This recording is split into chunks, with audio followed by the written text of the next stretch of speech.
دومی زمین 5 هکتار انگور اینجا خود در وقتی میشن دانه خوش جدا کنه خیلی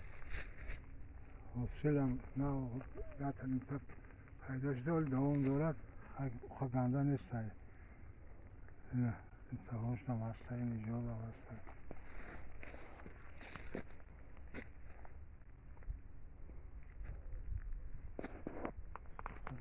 بکشول با عرض